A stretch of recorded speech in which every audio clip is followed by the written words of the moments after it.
One of the biggest things for me for jumping and going on my own was, I'd probably have to say, being able to be creative, creating my own schedule, being able to manage the jobs, and kind of control the outcome, what the project's going to be. Having that interaction with the customer face to face, being the single point of contact was probably the biggest thing for me. I would say probably the biggest thing, and I don't know if this directly goes with your question, but would be knowing who has my back at the end of the day.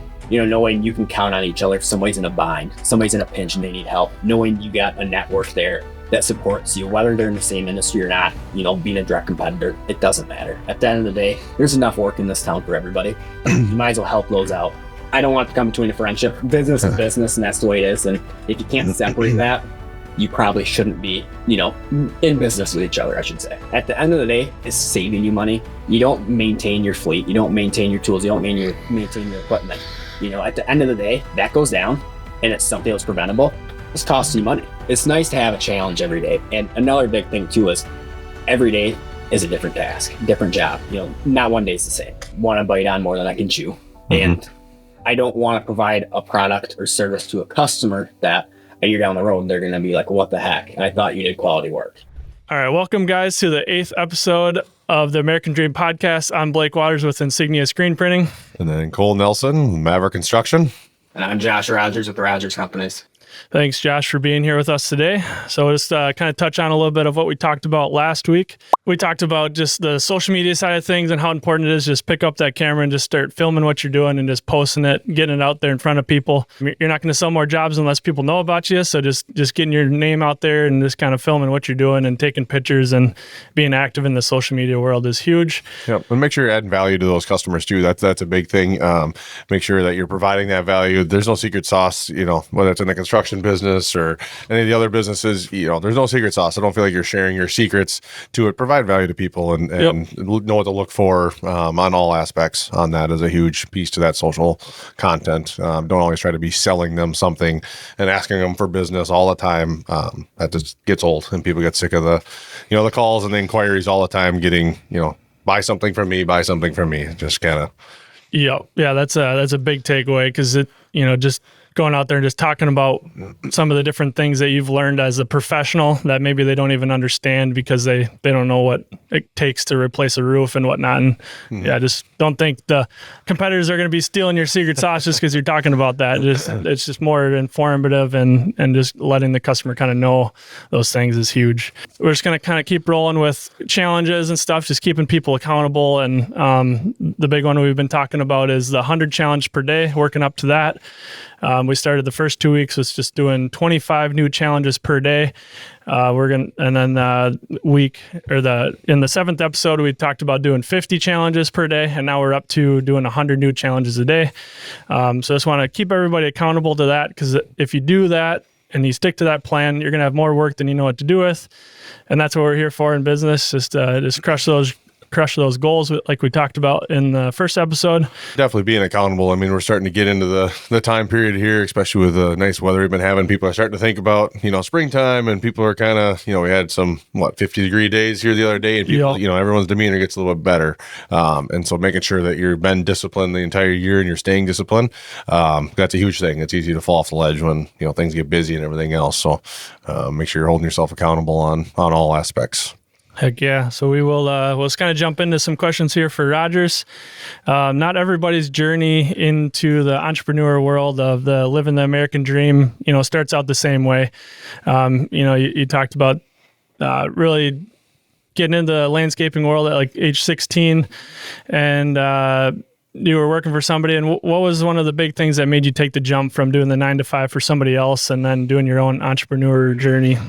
One of the biggest things for me for jumping and going on my own was, I'd probably have to say, being able to be creative, creating my own schedule, being able to manage the jobs, and kind of control the outcome, what the project's going to be. Having that interaction with the customer face to face, being the single point of contact was probably the biggest thing for me, I would say. So with that, being kind of in control, what are some of the things that you struggled with kind of learning to do that on your own? I mean, obviously you were working under someone, so you didn't have the power to do that right away. So how did you make that transition? It was very tough at the beginning. I'd say the first year was definitely a struggle. One of the biggest things I had no clue about starting out was knowing your numbers. And, Sure. You learn that the hard way. somebody can try to tell you how to do it, but for each business, it's going to be different. And not knowing what your raw cost on labor is, material prices with how volatile they are, your time on that job, knowing your man hours, knowing your labor. It's a big thing in the industry I'm in, because roughly about 60 to 70% of the job is labor on a general landscape or hardscape project. And, time is money at the end of the day. So, yeah. 100%. Yeah. How have you, dealt with some of that? Obviously, right away, you didn't start out with a full crew of trucks and everything else to do with that. How'd you start out? So, I had a utility trailer, a half-ton pickup, and shovels and wheelbarrows. And that was it. It went out. It wasn't efficient, most inefficient way of doing it, but you got to start somewhere. Shoveling dirt into a trailer, shoveling it out. It was a struggle. Sure. Yeah. Was it just you when you started, or did you have just me? It's up until this past year, it was just me. Sure. How many people you got coming on for this summer? So I got one of my good buddies, Jared. He's going to be joining forces with the Rogers companies, and we're hoping to, do double the work, double the revenue. Sure.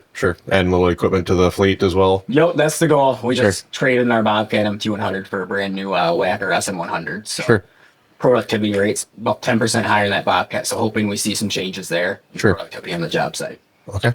So kind of leaning on that, the Jared joining you there, what was kind of the big determining factor on whether to go because he's going to be kind of a partner in things a little bit on behind the scenes. Yep. What was kind of the determining factor to go that route versus just like a hired hand and having someone on salary or hourly? My biggest thing is having somebody you can trust. And at the end of the day, that's what you need in business, especially being one man show and growing. And having somebody I know is going to be accountable for their actions and what they're doing, be presentable to the customer, care about the quality of work, because that's the biggest thing that we pride ourselves on is our quality and customer service. And having somebody I know at the end of the day, if for some reason I'm gone, an emergency comes up and I'm not there, just having somebody I can trust to be in that position. Sure. Yeah. Are you primarily doing residential work, commercial?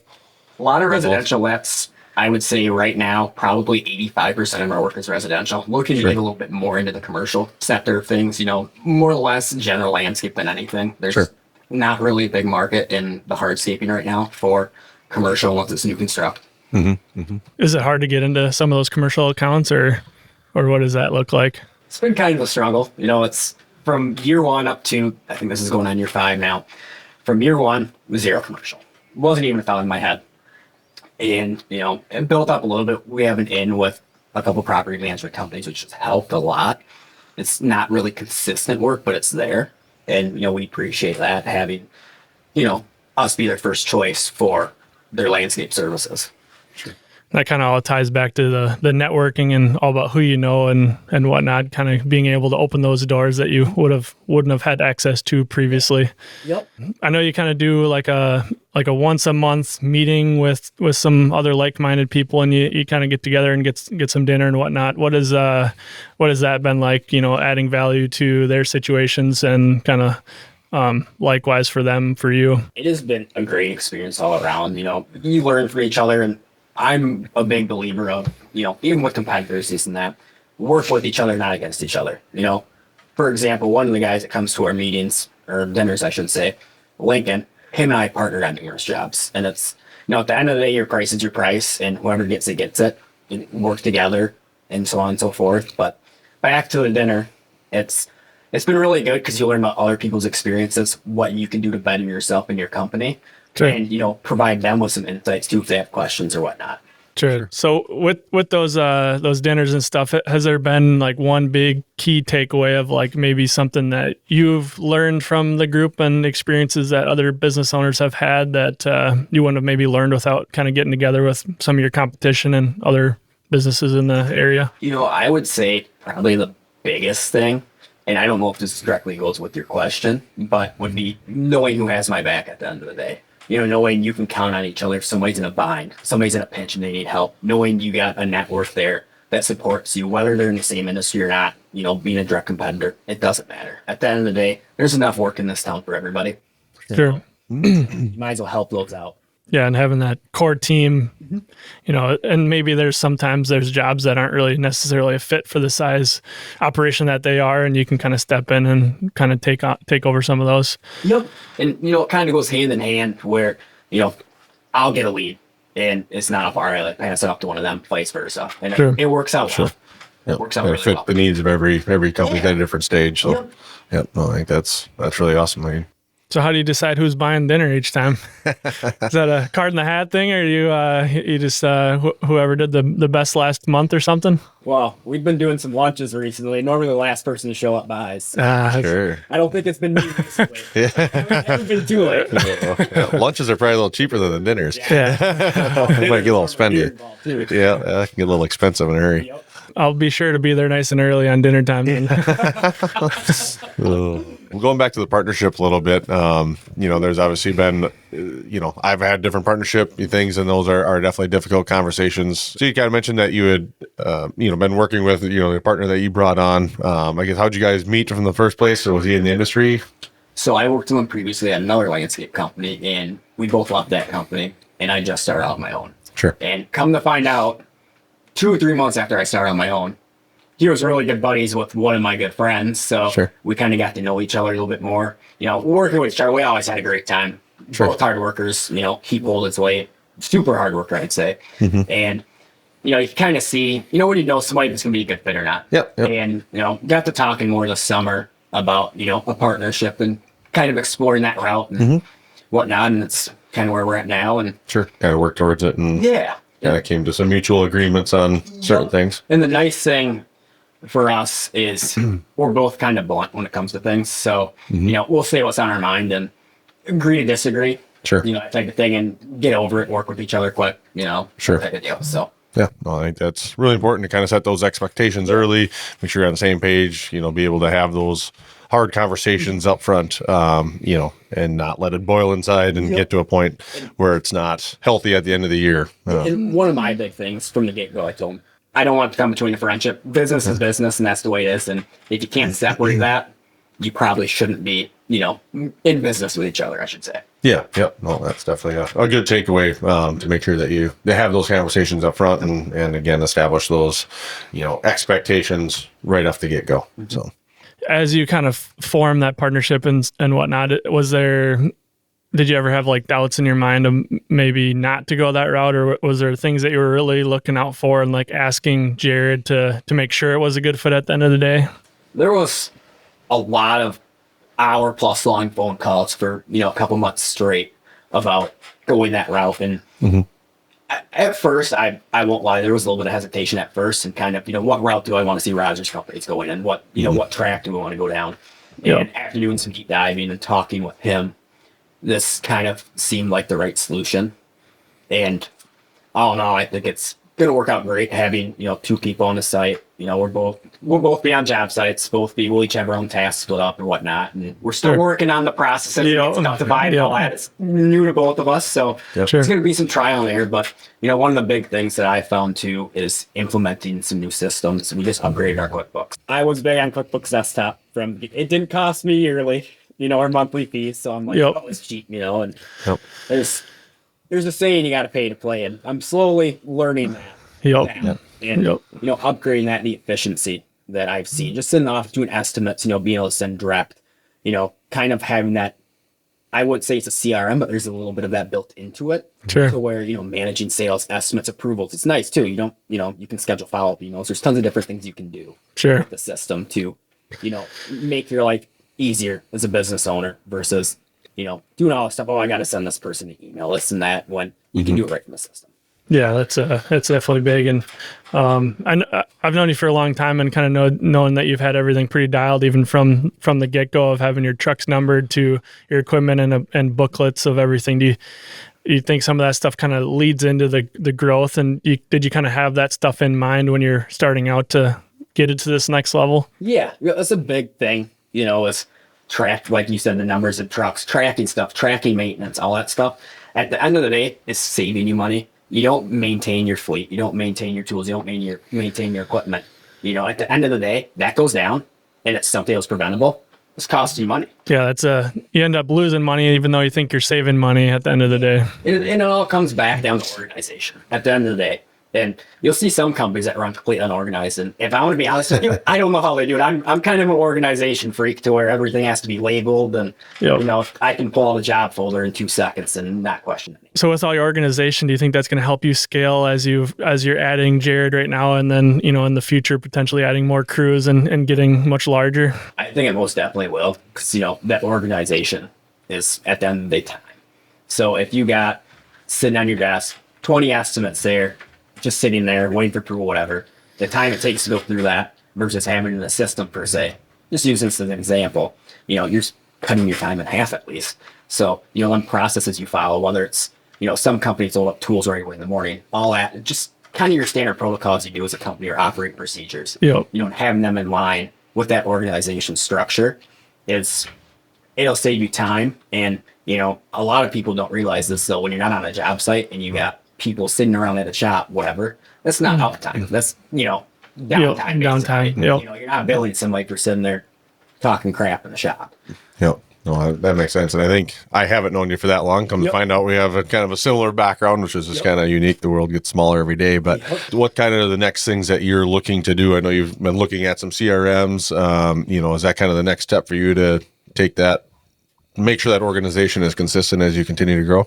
Yeah. So we have been trying a new CRM, and if I'm gonna be honest with you, it's definitely a struggle at first, and, you know, figuring out the process or whatnot. So it's the one that we're trying. I do like it, but I think we're gonna do a couple more trials on other ones just to see what best suits our needs and the compatibility with the company and efficiency, and something that's, you know, maybe gonna be easier to take on right away or learn. Sure. It's the big thing. So we definitely are looking to implement a new CRM at the moment. What have you found to be some of the hiccups, or what are certain things that I guess you're looking for in those CRMs specifically? You know, is it estimate templates? Is it like just the communication? Communication is a huge thing. And, you know, estimate templates is another thing too. Sure. Is I like a clean layout, something where somebody who's, you know, never dealt with a landscape estimate before, or just a general construction estimate, can look at that estimate and kind of identify the scope of work, you know, the price, you know, terms, conditions, and whatnot, and have it be simple for them to understand.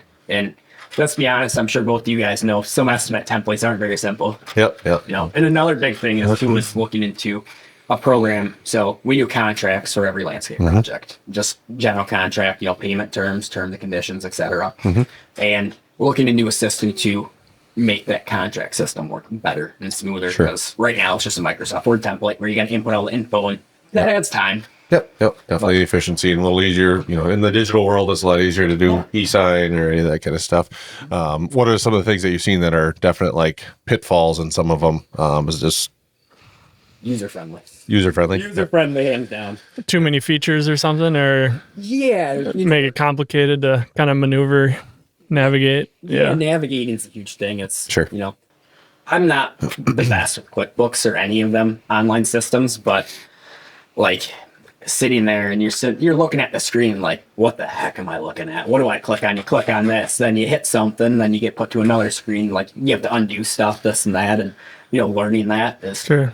it's frustrating. Yep. But you want to be able to have that mobile friendly user, right? Because a lot of your work, you know, you're going out to look at a job, you want to be able to take pictures and do some of that estimating in the field, if possible on a phone, which is difficult enough. But if you don't have a system, And that's something, speaking about being on a phone, what switching to QuickBooks Online is having that, you know, mobile integration. Yep.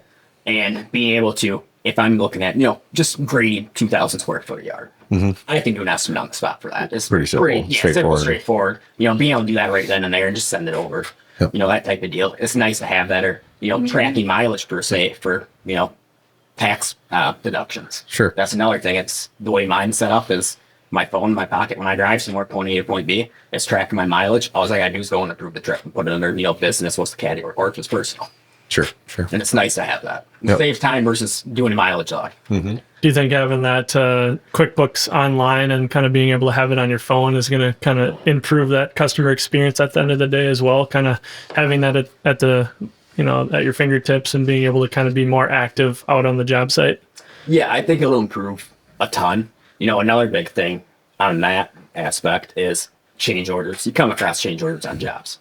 Sure. Being able to do that change order on site when the customer's there and, you know, send over email to them for approval for them to look at, that Yep. type of deal, it's way better than having to go back to your office at the end of the day. Find the notes on your phone or something, and then you forget about what the heck you're actually talking about. And scroll through your 10,000 pictures and be like, where the heck is this at now? yeah.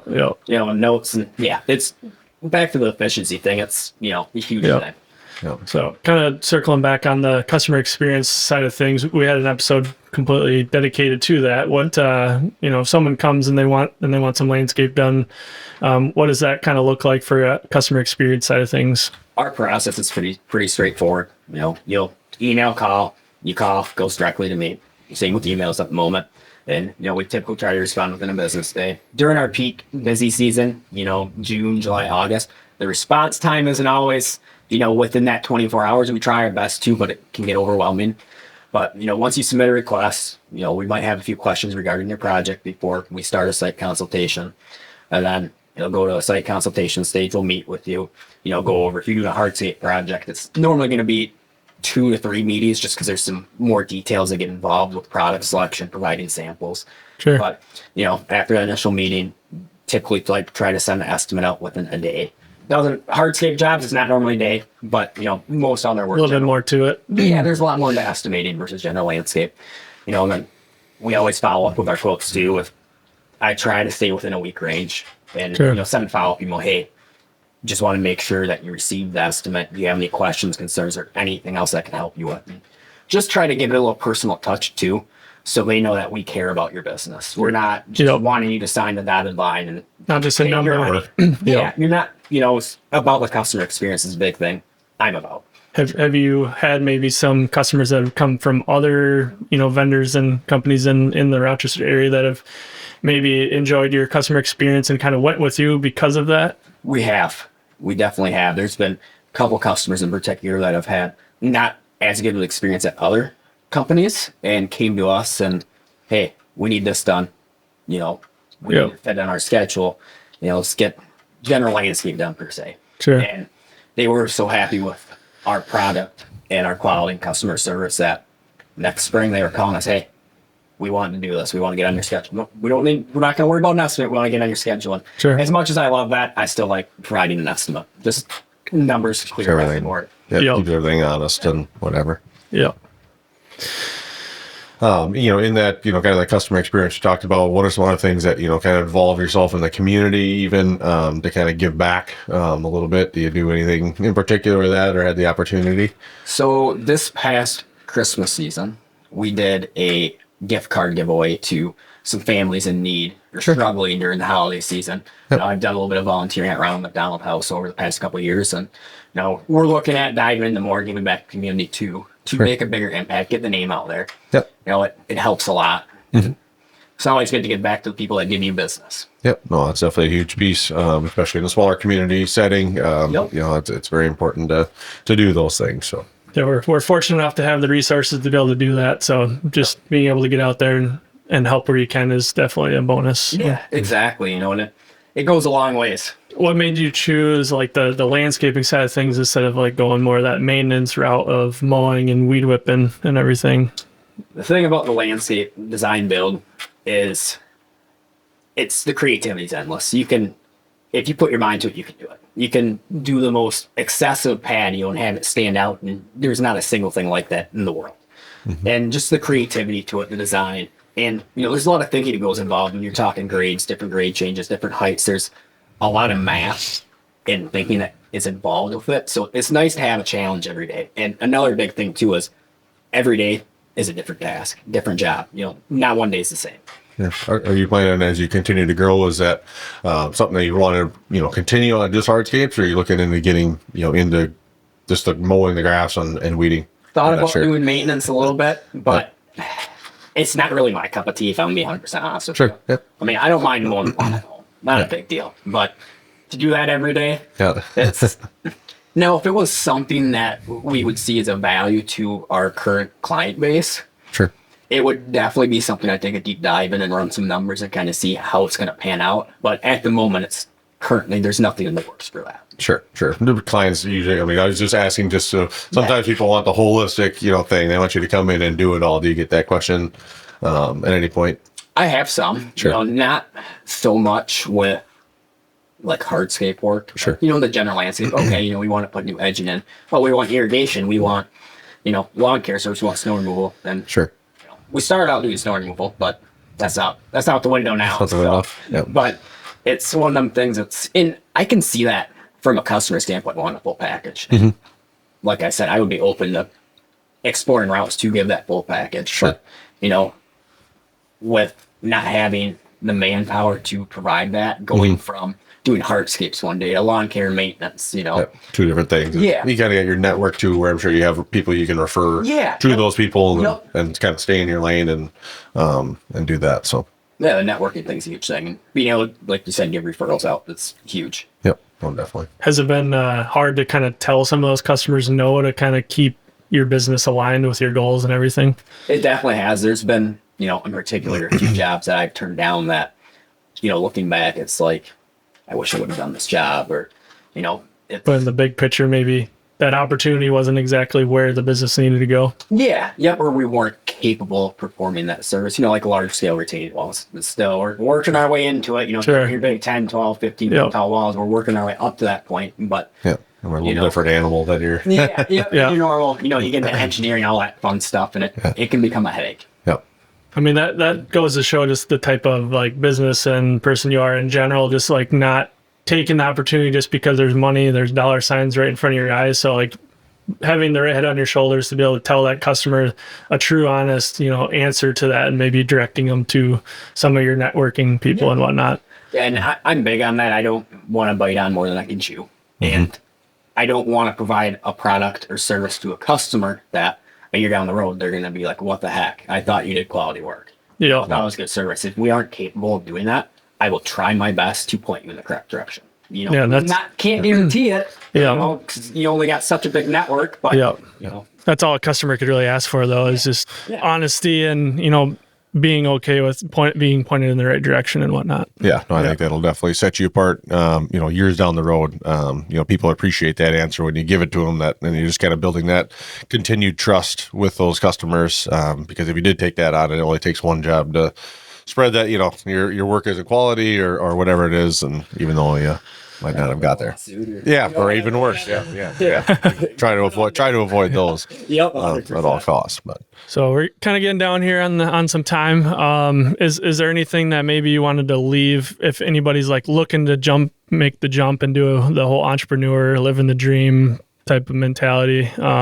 Is there something that you could leave them with to maybe persuade them in that direction? Go into it with a good mindset, good head on your shoulders. Don't be afraid to try new things. Learn from your mistakes. Is a big one. And believe me, we've all been there. I'm sure you guys too. Yep. And, a big thing I would say before going into it is, and from my own experience, is know your numbers. Or find a way to make that process easy to get to know your numbers and learn them. Sure. So you're not being a financial burden to yourself. Sure. Yeah, being busy isn't always good. You got to be profitable and busy at the same time. Yeah, and everybody will talk about, your revenue.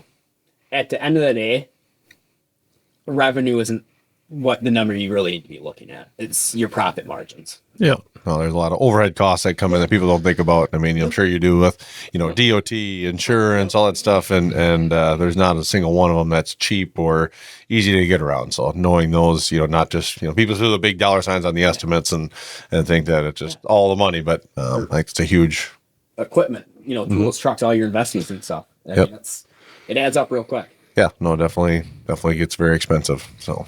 Yeah. So we appreciate you stopping out and being a guest on the 8th episode here of the American Dream Podcast.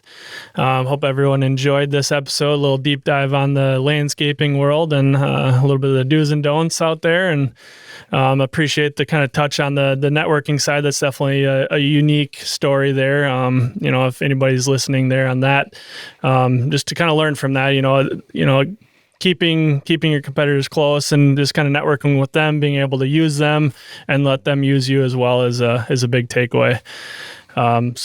Just like, comment, share, and we look forward to next week. And remember, today is a good day for a good day. Yes. Thanks, everyone.